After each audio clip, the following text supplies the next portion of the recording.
Buenos días a todos.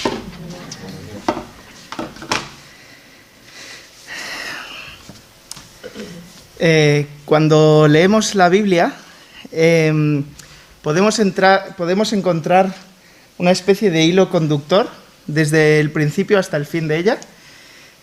Y nos encontramos en el principio pues, con un Dios creador por medio de su voz, por medio de su palabra. Crea absolutamente todo lo que podemos ver, percibir, nos crea a nosotros también. Y absolutamente toda la creación y todo lo creado por Dios tiene un sentido y tiene un propósito. No sé si me estoy moviendo mucho, me estoy alejando, acercando. Espero que esté bien. La creación de Dios existe para su gloria. Dice Isaías, capítulo 43, versículo 6, la segunda parte del 6 y el 7, «Trae a mis hijos desde lejos y a mis hijas desde los confines de la tierra, a todo el que es llamado por mi nombre y a quien he creado para mi gloria, a quien he formado y a quien he hecho». Y dice también Isaías 6, versículo 3, «Santo, santo, santo es el Señor de los ejércitos, llena está toda la tierra de su gloria». Salmo 19.1, «Los cielos proclaman la gloria de Dios y el firmamento anuncia la obra de sus manos». La gran tragedia del universo es que, aunque los seres humanos fuimos hechos para glorificar a Dios, absolutamente todos hemos fracasado en nuestro propósito. Romanos 1.23 dice: «Cambiamos la gloria del Dios incorruptible por una imagen en forma de hombre corruptible». Casi desde el día número 1 abandonamos la gloria de Dios para glorificar una imagen de Dios, un reflejo de lo que Dios es, pero no Dios mismo. Y rompimos nuestra relación con Él, provocando detener al Dios perfecto creador, apartándonos de ello, alejándonos de Él y simplemente poniendo esta distancia entre Él y nosotros para acercarnos simplemente a un destello de lo que Él es en verdad.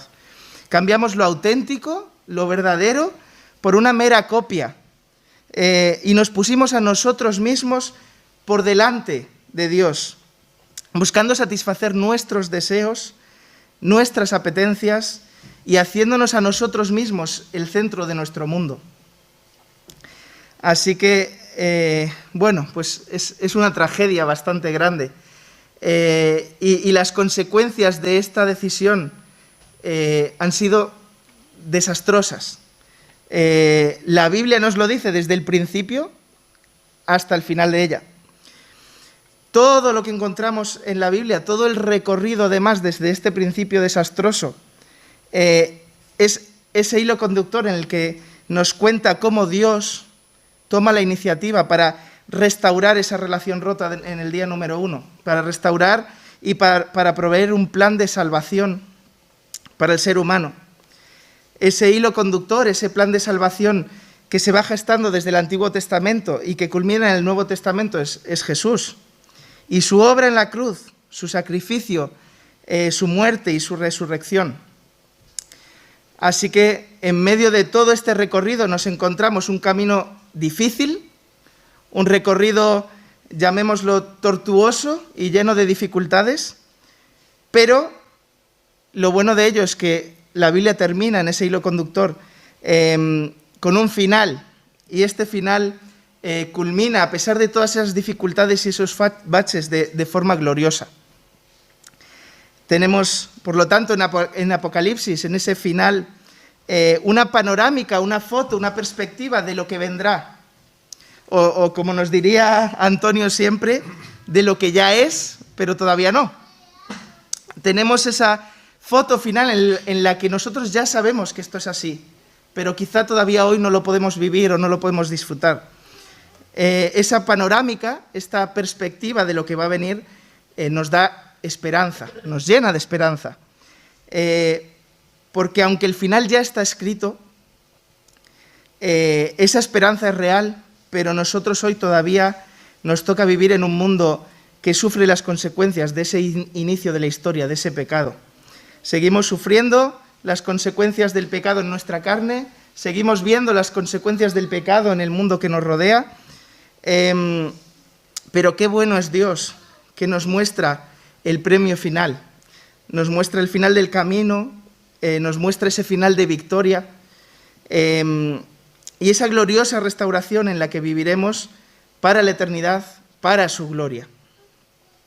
Y me diréis, genial, estamos totalmente de acuerdo, pero ¿qué tiene que ver todo eso con lo que estamos hablando hoy, con lo que venimos hablando en los últimos domingos sobre las cartas en el Apocalipsis a las 7 iglesias? El Señor nos muestra el camino de la salvación de manera global, en el recorrido completo de la Biblia, pero Dios no solo es un Dios creador de todo, Dios también es un Dios personal. Él lo ha hecho todo, pero me ha hecho a mí. Lo ha hecho todo, pero te ha hecho a ti. Y en estas cartas nos encontramos como Dios acompañaba de forma personal a cada una de estas iglesias y les recordaba que en medio de ese camino difícil, en medio de todo ese recorrido que tenían que vivir, Él estaba con ellos y les iba acompañando, al igual que también lo hace contigo y conmigo. En esta carta que nos toca esta mañana, la carta dirigida a la iglesia a Pérgamo, podemos ver el ánimo y el aliento que Dios les da al inicio, en medio de circunstancias difíciles que les toca vivir. Podemos ver también cómo el Señor les señala las piedras que tienen en medio del camino, advirtiendo del pecado. Y vemos también cómo finalmente les señala esa meta, esa esperanza que tienen, marcada por la perseverancia. Las palabras que el Señor les escribe a esta iglesia en Pérgamo y las palabras que Él también nos habla a nosotros como iglesia en esta mañana, dicen así. Apocalipsis 2, a partir del versículo 12. Y escribe al ángel de la iglesia en Pérgamo: el que tiene la espada aguda de 2 filos dice esto: yo conozco tus obras y dónde moras, donde está el trono de Satanás, pero retienes mi nombre y no has negado mi fe, ni aun en los días en que Antipas, mi testigo fiel, fue muerto entre vosotros, donde mora Satanás. Pero tengo unas pocas cosas contra ti, que tienes ahí a los que retienen la doctrina de Balaam, que enseñaba a Balac a poner tropiezo ante los hijos de Israel, a comer de cosas sacrificadas a los ídolos y a cometer fornicación. Y también tienes a los que retienen la doctrina de los nicolaitas, la que yo aborrezco.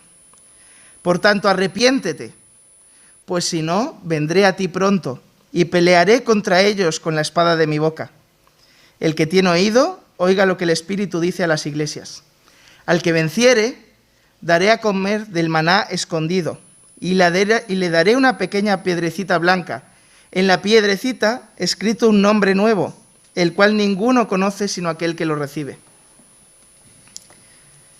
Pérgamo era una ciudad esplendorosa en aquella época, capital de provincia, de provincia romana en lo que era Asia Menor, y como tal, pues era una ciudad que tenía grandes templos, grandes monumentos, incluso era una ciudad que en su época lo que buscaba era rivalizar, digamos, con la grandiosidad que tenía la ciudad de Atenas. Tenía un pequeño pique como diciendo, nosotros también queremos ser una ciudad grandiosa, que todo el mundo hable de ella y que reconozcan por lo que construimos y por lo que tenemos. En ella, en Pérgamo, se encontraba también el primer templo del culto a César, al César romano en Asia, dedicado en este caso a Augusto. Y además de este templo a César, también nos encontramos con diferentes templos a otros dioses, a Atenea, a Dionisio, a Zeus, a Demeter o a Asclepión o Esculapio. Tenía también Pérgamo una gran biblioteca, solo superada en fama y en grandiosidad por la famosa biblioteca de Alejandría. Y la diferencia que tenía la biblioteca de Pérgamo con la de Alejandría es que en Pérgamo fue el primer lugar en el que en Europa se empezó a usar de forma habitual el pergamino.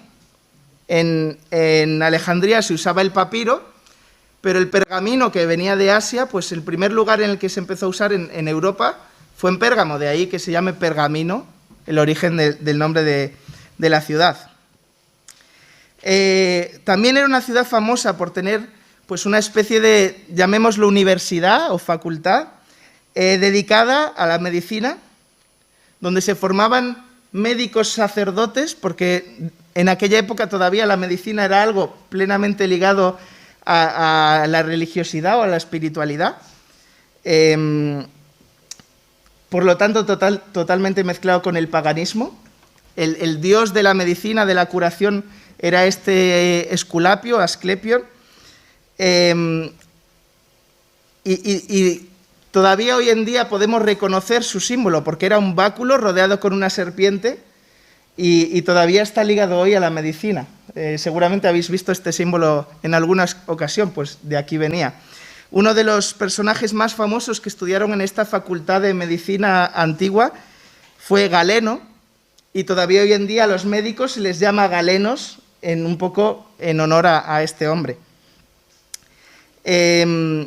Por lo tanto, para que veáis las circunstancias que rodeaban a esta ciudad, a Pérgamo, una ciudad que buscaba avanzar en nuevas cosas, como el tema de la biblioteca, los estudios, los pergaminos, como el tema de la medicina, pero que todo estaba totalmente mezclado con un ambiente de idolatría a dioses que sabemos que son dioses en minúscula.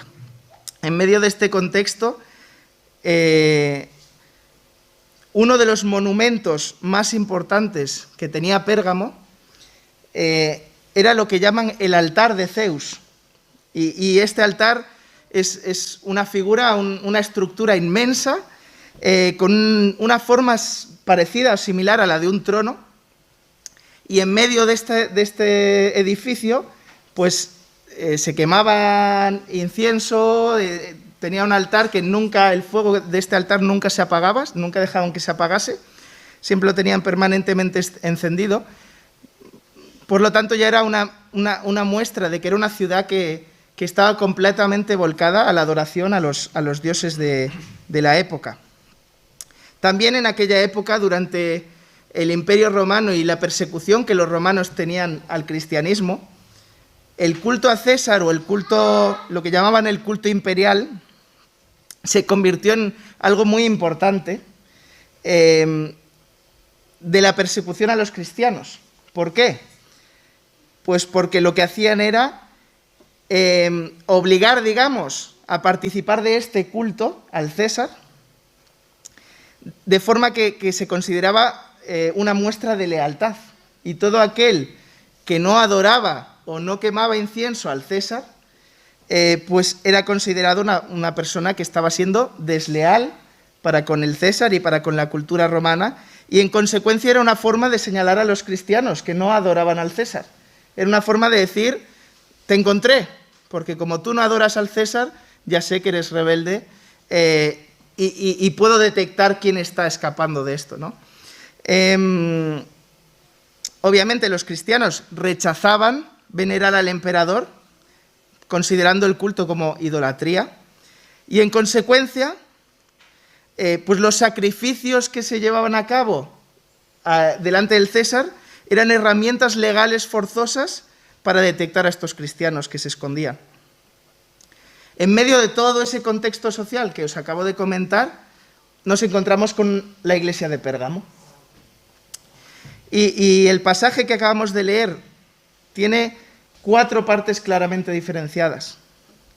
En primer lugar, el Señor les alienta en medio de la dificultad, en medio de lo que tenían que vivir. En segundo lugar, el Señor les previene del peligro del pecado que tenían en medio de ellos y de relativizar y de quitar importancia a cierto pecado. En tercer lugar, nos encontramos con las consecuencias de no enfrentar a este pecado. Y en cuarto lugar, con la recompensa de aquel que persevera. Así que vamos con el punto número 1. Y en primer lugar vemos pues cómo la iglesia en Pérgamo, en medio de estos momentos muy complicados que tenía que vivir, afrontaba una auténtica persecución por su fe. Y el versículo 13 vemos esa palabra de ánimo de parte del Señor y de aliento en medio de esta persecución. Dice: yo sé dónde moras. Soy consciente de lo que implica vivir en medio de esta sociedad en la que te encuentras. Estoy contigo cada día y veo lo que tienes que soportar. No estás solo, ni tienes un Dios despreocupado que no está pendiente de tus dificultades. El pasaje dice literalmente: moras donde está el trono de Satanás. Es fácil que esta alusión se refiera a alguno de los cultos idolátricos de la ciudad, probablemente a este altar de Zeus en forma de trono, o quizás al culto que se le llevaba a cabo al César. Sea una cosa o sea la otra, sin duda, los habitantes de Pérgamo, cuando leían esta carta, cuando leían estos versículos, sabían perfectamente que se estaba refiriendo a su entorno y a su ciudad. Lo entendían como si les hablase, como si os hablase a vosotros de la Salamanca de hoy. Y sin duda los miembros de la iglesia en Pérgamo interpretaban estas palabras como aliento y como compañía en medio de lo que les tocaba vivir. Les hablaba al corazón con comprensión. Estas palabras de parte de Dios eran consuelo para ellos, porque Dios mismo les mostraba que, a pesar de las dificultades, Él les escuchaba. Él conocía su situación real, conocía su día a día y lo que les tocaba vivir en medio de donde se encontraban, y que se identificaba con ellos. En esas circunstancias les dice: guardas fielmente mi nombre y no has negado mi fe. Yo lo sé, lo veo, a pesar de lo que vives, estás guardando fielmente mi nombre y estás perseverando y no has negado la fe. Pero en medio de las dificultades, en medio de los problemas, en medio de la sociedad en la que te encuentras idólatra, pecaminosa, incluso en medio de persecución, te has mantenido fiel. Le recuerda a la iglesia lo sucedido con Antipas, a quien llama mi testigo fiel. Y cuando esta situación sucedió con Antipas, también les hace ver que Dios no le dejó solo, no les deja solos. Antipas, no sabemos mucho de él, no era el mismo que Herodes Antipas, que se nos habla en otros libros del Nuevo Testamento. Antipas era, pues, un mártir, llamaríamos hoy en día, que literalmente la palabra mártir significa un testigo, ese testigo fiel del que el Señor habla. Y precisamente la palabra mártir la utilizamos hoy en día con el significado que tiene, heredado de Antipas y de otros que sufrieron lo mismo. Personas que se mantuvieron fieles al Señor a pesar de las consecuencias a las que esto le derivó, a pesar de implicar la muerte. Así que Antipas era un testigo fiel, era un mártir que a pesar de las consecuencias se mantuvo fiel. Testigo, aquel que da fe de algo, que se reafirma en su testimonio, que da palabra de que algo es cierto, de que algo es auténtico, verdadero y de que algo ha sucedido. Eso es un testigo, eso fue Antipas. En una sociedad que había abandonado por completo a Dios, que se había entregado a la adoración de vagos reflejos idealizados, inventados, vacíos y sin ningún poder, que eso eran sus dioses en miniatura. Antropomorfismos de sus ilusiones y sus deseos, de su propio egocentrismo, pero carentes de ningún valor. Y Antipas murió siendo testigo de Dios en un mundo que le daba la espalda. ¿Y cómo actuó la iglesia de Pérgamo en estas circunstancias? No se asustó, no renegó de su fe, a pesar de las consecuencias, y el Señor se lo reconoce. Guardas fielmente mi nombre y no has negado mi fe. Este era el punto número 1. Pero después del ánimo y del reconocimiento, vemos como en segundo lugar llega la advertencia, en los versículos 14 y 15. El pecado es pecado, y es necesario traerlo a la luz. Como una manzana que si tiene una parte mal, podrida, y no la eliminamos, no la cortamos, pues al final acaba estropeando toda la manzana. De la misma forma sucede con el pecado, y el Señor le dice así: pero tengo unas pocas cosas contra ti, que tienes ahí a los que retienen la doctrina de Balaam, que enseñaba a Balac a poner tropiezo ante los hijos de Israel, a comer de cosas sacrificadas a los ídolos y a cometer fornicación. Y también tienes a los que retienen la doctrina de los nicolaitas, la que yo aborrezco. La advertencia de Dios viene causada por la relativización o por la menospreciación, digamos, por el restar importancia al pecado que había en medio de la iglesia en Pérgamo. Y les recuerdo un ejemplo perfecto que vemos del Antiguo Testamento, que ilustra claramente lo que estaba sucediendo en medio de ellos. Seguro que muchos recordáis la historia de Balac y Balaam. Incluso si no suena dicha así, puede que os suene más lo de la burra de Balaam. Y esta historia la podemos encontrar en Números, capítulos del 22 al 25. Pero os hago un pequeño resumen.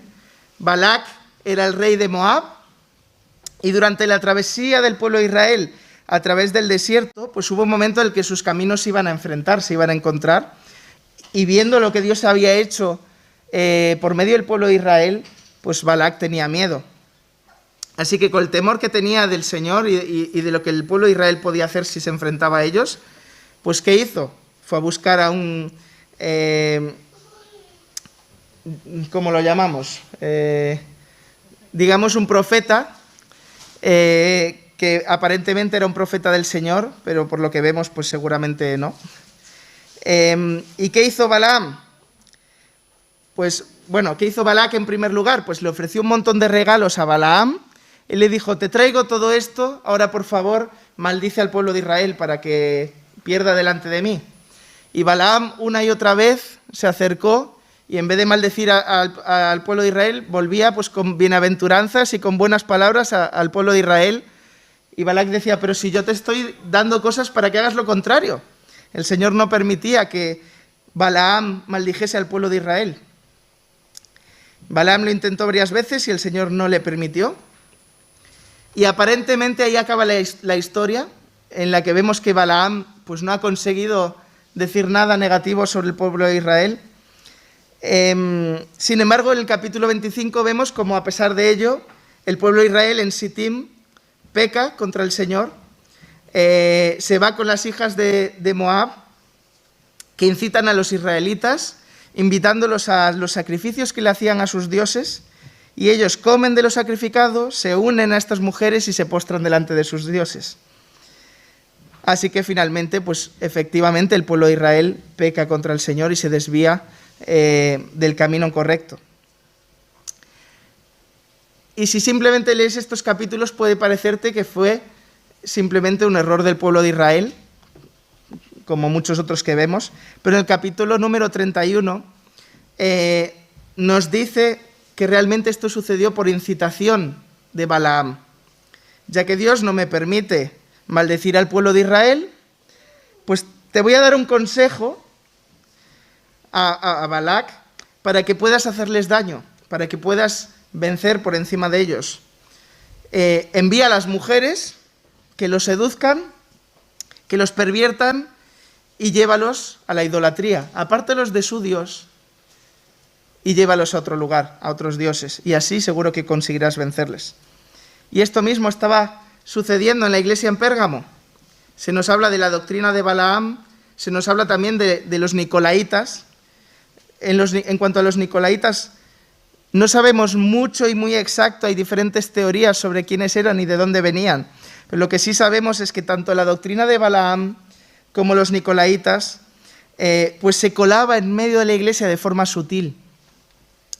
Y ante la persecución, ante el enfrentamiento directo contra el paganismo, la iglesia no estaba renegando de su fe, pero Satanás, que es muy astuto y que sabe que si el ataque directo no está funcionando, pues como Balaam encuentra otra forma de intentar atacar a la Iglesia, otras formas más sutiles de hacer que la Iglesia peque y que fracase. Así que el pasaje nos habla de comer alimentos sacrificados a los ídolos, nos habla de los dioses paganos de la ciudad y nos habla también de actos de inmoralidad. La Iglesia estaba haciendo frente de forma fiel a los ataques directos a su fe, pero no se estaba cuidando ni estaba preocupando de mantenerse fiel en otras áreas de la vida de la Iglesia. Aparentemente podríamos decir que había ciertos pecados mayores que no estaban dispuestos a permitir, pero había otros pecados, quizá llamémoslos de segunda categoría, que se estaban colando de forma sutil dentro de la Iglesia. Y no sé vosotros, pero yo al leer esto pues pensaba hoy en día y pensaba en el entorno en el que vivimos y me parece que es muy fácil que nos pase a nosotros también, ¿verdad? Qué fácil es categorizar un pecado y sin embargo pasar por encima a otros que a lo mejor de forma más sutil no nos damos cuenta de ello. Por lo tanto, igual que a lo largo de toda la historia de la Biblia, ¿qué mensaje más actual, siendo para una iglesia como Pérgamo hace tantos años y a la vez que tan fácilmente lo podemos interpretar para nosotros hoy en día? Quizá podríamos decir que nosotros no toleramos ciertos pecados muy visibles, dolorosos y que en nuestra consideración son muy graves. Incluso a veces vamos más allá y a veces ni siquiera aceptamos ciertos cambios en ciertos temas en la Iglesia o en nuestras vidas que son fundamento de nuestra tradición, de nuestra forma de hacer las cosas y que son costumbres y tradiciones buenas, pero que en ningún sitio en la Biblia se nos dice que tengan que ser exactamente y literalmente de esta forma. Pero como son la forma en la que nosotros nos sentimos cómodos, el cambiar esto nos parece abominable. ¿Cómo vamos a hacer esto? Luego llega el COVID y igual tenemos que adaptarnos de formas que decimos, bueno, pues igual tampoco era tan malo. Pero cuando algo nos gusta o cuando disfrutamos de algo, lo defendemos a capa y espada porque sentimos que es nuestro, ¿verdad? Y sin embargo hay otras cosas, otras situaciones, otros pequeños pecados que sí que necesitan cambiarse y sin embargo pues pasamos por encima y no nos damos cuenta de que están mal. Es algo que quizá lo tenemos ya incluso interiorizado o que se ha colado de una forma tan sutil que no nos hemos dado cuenta. Pienso en falta de amor, pienso en falta de exhortación, pienso en lo que llamaríamos mentirijillas piadosas, pienso en el egocentrismo, en el yo, pienso en situaciones en las que a lo mejor sé que mi hermano está pecando, pero no digo nada porque es más cómodo quedarme callado y bueno, allá él con lo que está haciendo, más que tener que enfrentarme a él que igual es incómodo.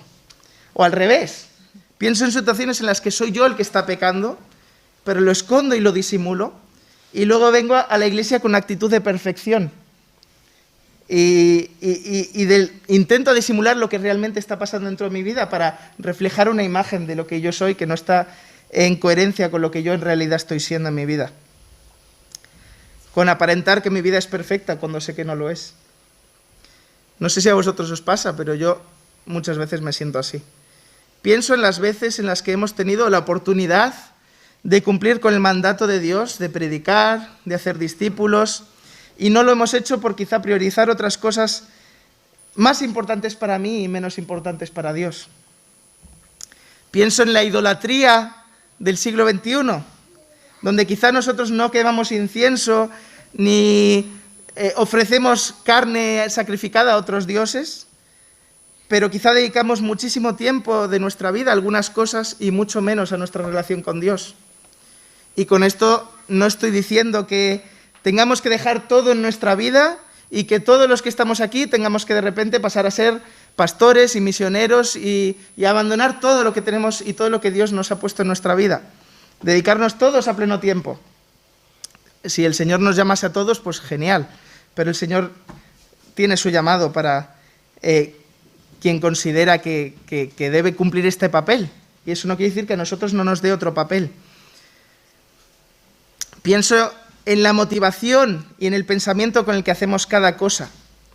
Dios nos ha dado a cada uno de nosotros una vida diferente, disfrutamos de cosas diferentes, la música, un buen libro, el deporte, la naturaleza, una buena comida, una buena conversación.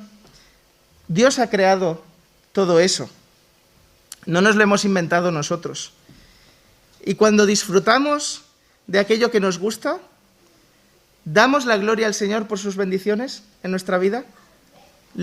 Todo lo creado está creado para su gloria. Cuando voy a la naturaleza y disfruto de ella por lo que a mí me genera personalmente, o me acuerdo de dar gloria a Dios y gracias por lo que me permite vivir por medio de ello. Porque es una bendición del Señor para mi vida. Y a veces simplemente lo tomo como algo que disfruto, pero no me acuerdo del Señor cuando está hecho para su gloria. También nos ha dado responsabilidades diferentes, el trabajo, la familia, los dones. Cuando cumplimos con nuestras responsabilidades, ¿lo hacemos para el Señor o lo hacemos porque está ahí y tenemos que hacerlo? Si no ponemos la vista en el lugar correcto, nos tropezaremos con las piedras que hay en el camino, igual que la iglesia de Pérgamo. Y sin duda, no renegamos de Dios y nos mantenemos fieles a su nombre. Somos cristianos, guardamos fielmente su nombre, pero ¿tiene Dios algo contra nosotros? ¿Vamos atentos al camino o vamos despistados y nos tropezamos con las piedras del pecado? Hay pecados en mi vida, hay pecados en tu vida, hay pecados en nuestra vida, a los que quizá le quitamos hierro o importancia y sin darnos cuenta permitimos que sigan ahí.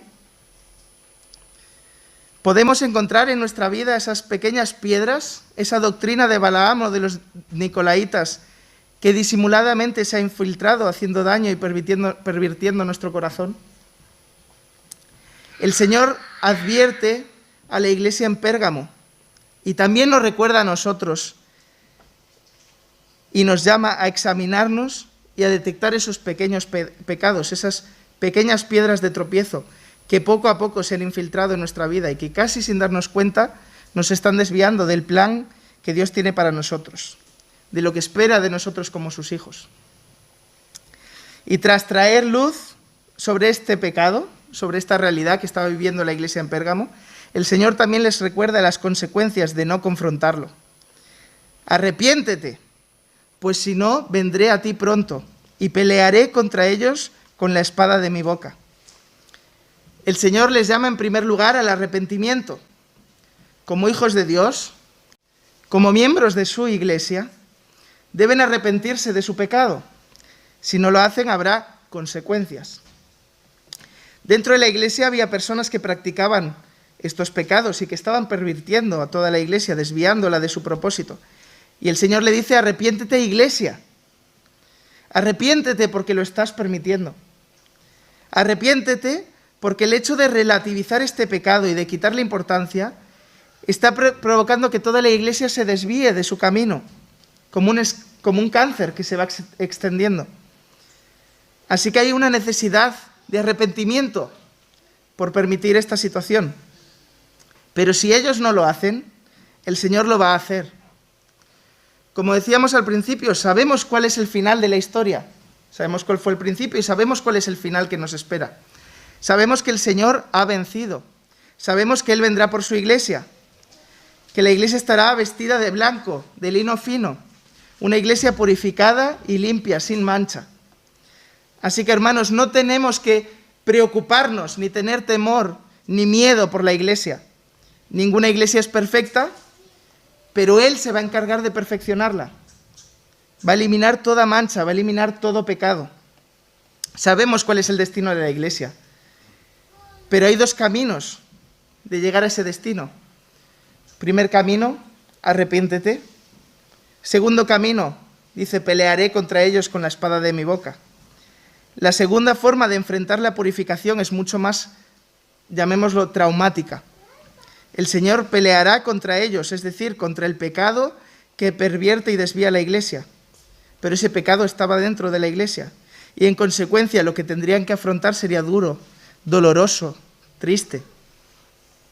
Peleará con la espada de su boca. La espada es la palabra de Dios y también sinónimo de juicio. No será agradable, pero será efectivo. Y por supuesto el Señor nos llama, y llamaba a la iglesia en Pérgamo, a escoger la primera opción, a darse cuenta de estas piedras que estaban en medio de ellos y a quitarlas de en medio, por medio del arrepentimiento, apartar esto que les estaba desviando. Y en último lugar, después de ese toque de atención y esa llamada al arrepentimiento, como no puede ser de otra forma, el Señor termina con una nota de esperanza. Al que venciere, daré a comer del maná escondido, y le daré una piedrecita blanca, y en la piedrecita escrito un nuevo nombre, el cual ninguno conoce sino aquel que lo recibe. Como al principio de la carta, el Señor les vuelve a recordar su comprensión, su conocimiento personal de lo que les tocaba vivir, y de nuevo con referencias muy directas a la cultura y la sociedad en la que estaban viviendo. Dios se vuelve a hacer cercano para con ellos. En aquella época un cristiano no podía vivir la experiencia social completa de lo que vivían en su ciudad, y algo en concreto que vivían era dentro del campo de lo que llamaríamos hoy en día el deporte, donde había diferentes pruebas deportivas y el vencedor de cada una de estas pruebas pues obtenía una pequeña piedrecita blanca, y esta piedrecita blanca era como un pase VIP. Todos los ganadores de todas las pruebas deportivas que había allí tenían una especie de celebración, de banquete, solo para los elegidos, y a este banquete solo tenían acceso aquellos que tenían esta pequeña piedrecita. Y esa piedrecita tú llegabas, la dabas y decían, este es uno de los ganadores, puedes pasar. Y el Señor les está diciendo, no os preocupéis, tengo algo mejor preparado para vosotros.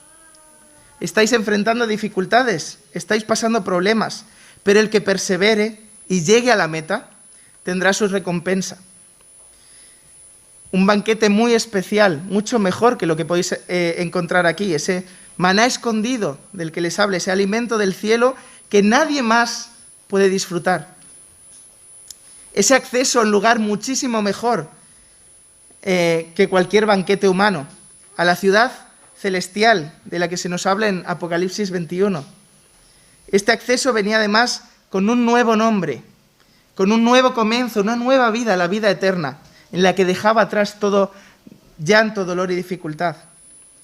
El camino es duro, hay muchas piedras, hay muchas dificultades que afrontar, pero hay un destino mejor, un destino final perfecto, algo mucho mejor que lo que el mundo ofrece. ¿Cómo queremos nosotros afrontar este camino? ¿Cómo queremos recorrer ese camino que tenemos en la vida hasta llegar a esa meta final? ¿Dónde está puesta nuestra vista? Que el Señor nos ayude a recogerlo de la mejor forma posible, siguiendo su promesa y siguiendo su palabra. Y por supuesto que toda la gloria sea para Él. Vamos a orar.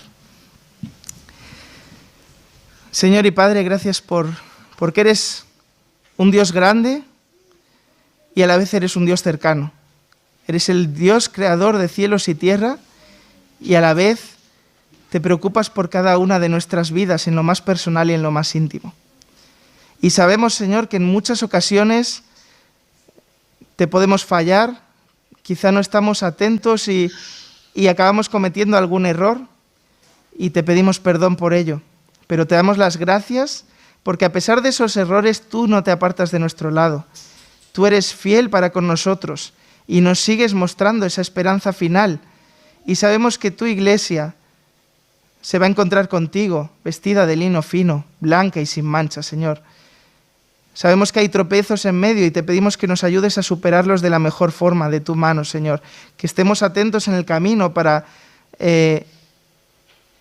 no tropezar con aquello que Satanás nos pone en medio, Señor, sino para fijar nuestra vista en ti y solo en ti.